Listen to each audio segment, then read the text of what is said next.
तो hello students, welcome to today's lecture.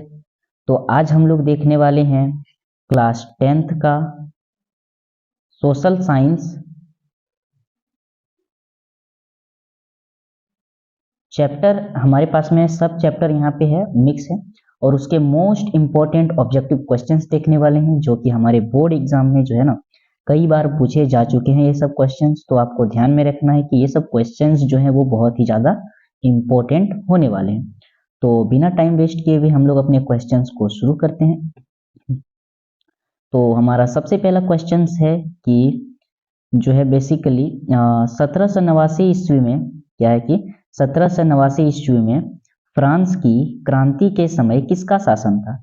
तो देखो, जब फ्रांस की क्रांति हो रही थी 1789 ईस्वी में, उस टाइम पे लुईस या फिर लुईस 16वां का शासन था। ठीक है, ओके, नेक्स्ट क्वेश्चन देखते हैं। नेक्स्ट क्वेश्चन है द स्पिरिट ऑफ लॉ नामक पुस्तक के लेखक कौन थे। तो देखो, जो द स्पिरिट ऑफ लॉ जो पुस्तक लिखा गया है वो मॉन्टेस्क्यू के द्वारा लिखा गया था। ठीक है, यानी कि ऑप्शन नंबर बी हो जाएगा।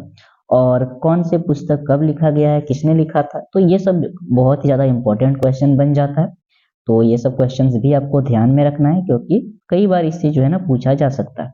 इनफैक्ट ये क्वेश्चन जो है ना प्रीवियस ईयर्स में भी पूछा जा चुका है। ओके, नेक्स्ट क्वेश्चन देखते हैं। नेक्स्ट क्वेश्चन है कि यह किसका कथन है, जब फ्रांस छींकता है तो बाकी यूरोप को सर्दी जुकाम हो जाता है। इसका मतलब है, मतलब ये किसने बोला था कि जब फ्रांस कुछ भी काम करता है तो यूरोप में जो है ना हलचल होने लगती है। तो ये जो है ना बेसिकली कहा गया था मेटरनिक के द्वारा कहा गया था। ठीक है, किसके द्वारा कहा गया था, मेटरनिक के द्वारा कहा गया था। नेक्स्ट क्वेश्चन है कि जर्मनी का एकीकरण कब पूरा हुआ। तो देखो, जर्मनी का जो एकीकरण हुआ था वो 1871 में पूरा हो चुका था। ठीक है, और ये क्वेश्चन ज्यादा इंपॉर्टेंट है तो ध्यान में रखना। ठीक है, अब ब्रिटेन का एकीकरण कब हुआ था। ठीक है, ब्रिटेन का एकीकरण कब हुआ, जर्मनी का एकीकरण कब हुआ, ये क्वेश्चन तो यहीं पे शामिल है। ये भी आपको ध्यान में रखना है कि ब्रिटेन का एकीकरण कब हुआ था। नेक्स्ट क्वेश्चन है फ्रेडरिक सोरियू कौन था। तो देखो, जो फ्रेडरिक सोरियू था वो एक फ्रांसीसी चित्रकार था। ठीक है, फ्रेडरिक सोरियू कौन था, तो एक फ्रांसीसी चित्रकार। ओके, नेक्स्ट क्वेश्चन है कि गांधी जी दक्षिण अफ्रीका कब गए थे। तो ये क्वेश्चन भी ज्यादा इंपॉर्टेंट है। तो गांधी जी दक्षिण अफ्रीका कब गए थे, 1893 में, यानी कि 1893 ईस्वी में गांधी जी दक्षिण अफ्रीका गए थे। अच्छा, अब है क्वेश्चन की चोरी चोरा में हिंसात्मक घटना कब हुई थी। तो देखो, चोरी चोरा जो है ना बेसिकली ये एक जगह का नाम है। ठीक है, चोरी चोरा क्या है भैया, एक स्थान का नाम है। ठीक है, और ये जो स्थान है वो कहाँ पे है, तो ये यूपी में है। ठीक है, तो ये सब भी आपको ध्यान में रखना। तो चोरी चोरा जो हिंसात्मक घटना हुई थी ये बेसिकली 5 फरवरी 1922 को हुआ था। ठीक है, कब हुआ था, 5 फरवरी 1922 ईस्वी को। नेक्स्ट क्वेश्चन है रॉलेट एक्ट कब पारित हुआ था। तो रॉलेट एक्ट जो है ना ये 1919 ईस्वी में पारित हुआ था। ठीक है, और कब, तो ये प्योर डेट आपको याद रख लेना है। ठीक है, 13 अप्रैल 1919 ईस्वी को रॉलेट एक्ट पारित हुआ था। तो अगर आप लोग पूरा डेट भी याद रख लेते हैं तो ये काफी अच्छा बन जाता है आपके लिए। तो अब देखते हैं नेक्स्ट क्वेश्चन। नेक्स्ट क्वेश्चन है वंदे मातरम गीत जो है ये किस पुस्तक से लिया गया है। ठीक है, तो देखो, जो वंदे मातरम गीत जो है ना इसको जो है ना आनंद मठ से लिया गया। ठीक है, कौन से पुस्तक से लिया गया है, तो आनंद मठ से। ओके, 9 नंबर क्वेश्चन है कि वंदे मातरम गीत किस पुस्तक से लिया गया। अच्छा, एक ही क्वेश्चन रिपीट हो गया, तो किससे लिया गया है, आनंद मठ से। 10वां नंबर का क्वेश्चन है बापू किन्हें कहा जाता है। अब ये तो कोई पूछने वाली बात है क्या, आपको तो पता ही होगा, खैर हम सबको पता है कि बापू किन्हें कहा जाता है। ओके, नेक्स्ट क्वेश्चन देखते हैं समाप्यता के आधार पर संसाधन कितने प्रकार के होते हैं। तो देखो, बेसिकली जो समाप्यता है इसके आधार पर जो संसाधन होते हैं ये 2 प्रकार के होते हैं। ठीक है, एक होता है नवीकरण संसाधन और एक होता है अनवीकरण संसाधन। ठीक है, तो ये सब आपको ध्यान में रखना। तो कितने हो जाएंगे, 2। नेक्स्ट क्वेश्चन है निम्नलिखित में से किस राज्य में सीढ़ीदार की खेती की जाती है। मतलब सीढ़ीदार खेती किया जाता है। ठीक है, तो देखो, ये जो बेसिकली उत्तराखंड में किया जाता है। ठीक है, अब उत्तराखंड में ही क्यों किया जाता है, क्योंकि जो उत्तराखंड है ना भैया, यहाँ पे बहुत ज्यादा पहाड़ है, मतलब ये एक पहाड़ी इलाका है। तो पहाड़ी इलाका तो कुछ इस तरह से होती है ना ऊंचाई पे, तो यहाँ पे बेसिकली कुछ जो है ना इस तरह से सीढ़ियां बना के इस तरह से खेतियां की जाती है, नहीं तो जो है ना पानी जो होती है बेसिकली वो क्या हो जाएगी, सीधा नीचे बह जाएगी। तो इसलिए यहाँ पे सीढ़ीदार खेतियां की जाती है। नेक्स्ट क्वेश्चन है, पूर्वी तट के नदी डेल्टाओं पर किस प्रकार की मृदा पाई जाती है। तो देखो जो पूर्वी तट की नदी डेल्टा है, अब यहाँ पे डेल्टा का मतलब क्या है, तो देखो जो नदी के द्वारा, ठीक है ना, नदी के द्वारा जो मिट्टियां बह जाती है, ठीक है, जो बहकर कहीं पे इकट्ठा हो जाती है, तो उसे क्या बोलते हैं, नदी डेल्टा। तो नदी डेल्टा पर किस प्रकार की मिट्टी पाई जाएगी, जलोढ़ मृदा, ठीक है, कैसी मृदा, जलोढ़ मृदा पाई जाती है। ओके, नेक्स्ट क्वेश्चन है कि किस मृदा को, एक मिनट, अच्छा एक मिनट रुक जाओ जरा। अब देखो क्वेश्चन है कि किस मृदा को रेगर या तो स्वतः मृदा भी कहते हैं, ठीक है। तो देखो बेसिकली जो काली मृदा होती है, ठीक है, काली मृदा, इसे हम लोग रेगर मृदा भी कहते हैं, ठीक है, या तो स्वतः जुताई वाली मृदा भी कहते हैं इसको, ठीक है। ओके, नेक्स्ट क्वेश्चन देखते हैं हम लोग कि नेक्स्ट क्वेश्चन है कि इनमें से कौन सा संरक्षण तरीका समुदायों की सीधी भागीदारी नहीं करती। मतलब बोलता है कि इनमें से कौन सा जो भी तरीका यहाँ पे है, इसमें कोई भी समुदाय भाग नहीं लेता है, ठीक है, समुदाय भाग नहीं लेता है। तो पहला है संयुक्त वन प्रबंधन, यहाँ पे तो आदमी जो है ना समुदाय भाग लेते हैं। चिपको आंदोलन, भाई ये तो सबको पता होना चाहिए कि यहाँ पे जो है ना पेड़ सब काटा जा रहा था, तो सभी आदमी यहाँ पे क्या हो रहे थे, पेड़ पर चिपक जा रहे थे, पेड़ को गले लगा करके पेड़ों की रक्षा कर रहे थे।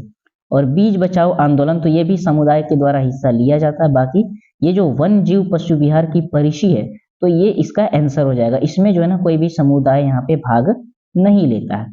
नेक्स्ट क्वेश्चन है कि भारत जैव विविधता में समृद्ध देश है, मतलब कि भारत में जो है ना कई प्रकार की अलग अलग जातियां पाई जाती है। तो विश्व की कितनी प्रतिशत उपजातियां जो है भारत में पाई जाती है, तो 8% उपजातियां भारत में पाई जाती है, ठीक है। नेक्स्ट क्वेश्चन है कि भारतीय वन्य जीव रक्षण अधिनियम कब लागू हुआ था। भारतीय वन्य जीव अधिनियम रक्षण कब लागू हुआ था, तो ये हुआ था 1972 ईस्वी में, ठीक है, 1972 ईस्वी में हुआ था। ओके, नेक्स्ट क्वेश्चन है कि भारत में बहुउद्देशीय नदी परियोजना को आधुनिक भारत का मंदिर किसने कहा था। देखो जो भारत में बहुउद्देशीय नदी परियोजना जो लाई गई थी, उसको जो है ना भारत का आधुनिक मंदिर कहा गया था। और ये किसने कहा था, तो ये कहा था जवाहरलाल नेहरू ने, ठीक है ना, जो कि हमारे प्रथम प्रधानमंत्री भी रहे हैं। अच्छा, नेक्स्ट क्वेश्चन है कि दामोदर नदी घाटी परियोजना किस राज्य में स्थित है, ठीक है। तो दामोदर नदी घाटी परियोजना किस राज्य में स्थित है। अब देखो जो उस राज्य के होंगे तो वो तो डेफिनेटली बता देंगे, तो झारखंड राज्य में स्थित है। तो झारखंड वालों अगर तुमने ये आंसर दे दिया है तो बहुत बढ़िया बात है। नेक्स्ट क्वेश्चन है कि सरदार सरोवर बांध से कौन सा राज्य प्रभावित होता है।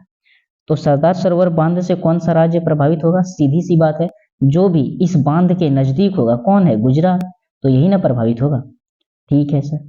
नेक्स्ट देखो, औसत आय जिसे हम लोग प्रति व्यक्ति आय भी बोलते हैं, ठीक है, प्रति व्यक्ति आय, तो इसकी गणना किस प्रकार से की जाती है।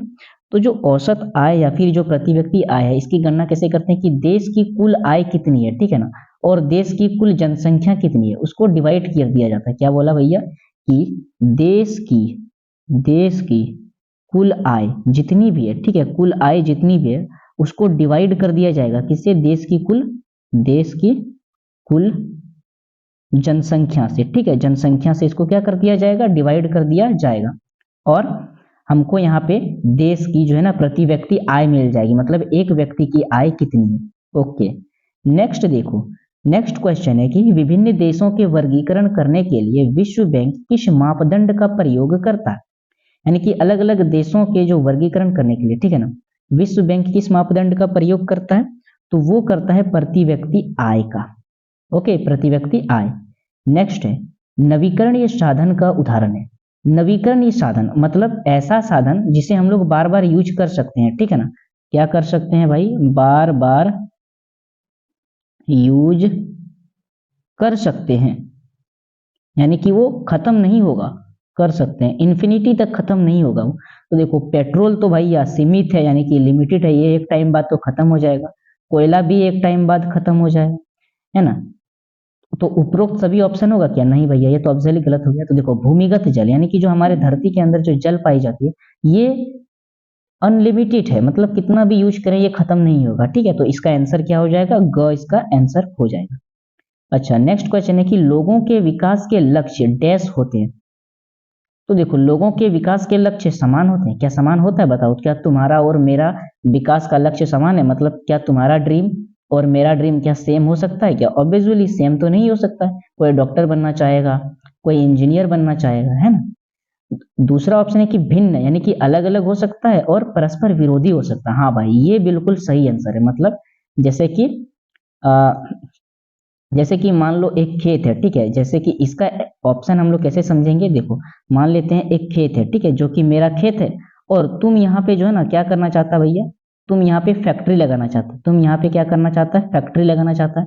लेकिन मैं बोल रहा हूँ कि मैं तो यहाँ पे खेती करूंगा, तो मैं लगाने नहीं दूंगा। तो तुम सोच रहे हो कि मैं यहाँ पे फैक्ट्री लगा के विकास करूंगा, जबकि मैं सोच रहा हूँ कि मैं यहाँ पे खेती करके अपनी जीविका को चलाऊंगा। तो इस प्रकार से तुम्हारी जो विकास है ना, ये मेरे लिए विरोध का काम कर रहा है। ठीक है, तो इसका आंसर क्या हो जाएगा? बी हो जाएगा। नेक्स्ट देखते हैं हम लोग। तो नेक्स्ट क्वेश्चन है कि द स्पिरिट ऑफ लॉ नामक पुस्तक किसने लिखा था? मॉन्टेस्क्यू ने लिखा था। ठीक है, तो यही 25 क्वेश्चंस था। तो ये सब क्वेश्चन आपको समझ में आ गया होगा। अगर आपको ये क्वेश्चन जो है इसका डीपीपी चाहिए, ठीक है, क्वेश्चन का डीपीपी चाहिए, तो तुमको जो है ना व्हाट्सएप ग्रुप ज्वाइन करना पड़ेगा। व्हाट्सएप ग्रुप ज्वाइन कर लो, जो कि लिंक दिया गया है डिस्क्रिप्शन में। और मैं यहाँ पे जो है ना सिर्फ क्लास टेंथ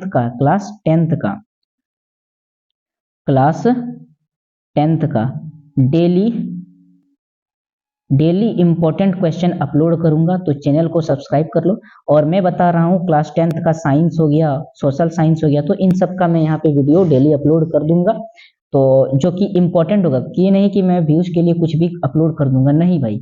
जो इम्पोर्टेंट है, जो इम्पोर्टेंट है और जो रिपीट कर चुका गया है और जो रिपीटेड है, बस वही क्वेश्चंस जो कि मैं आपके साथ में यहाँ पे शेयर करने वाला हूँ। तो मैं बोलूंगा कि क्वेश्चंस जरूर देख लिया करो।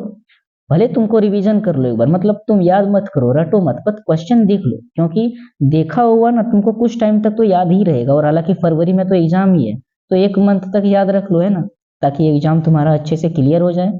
तो चैनल को सब्सक्राइब जरूर कर लो।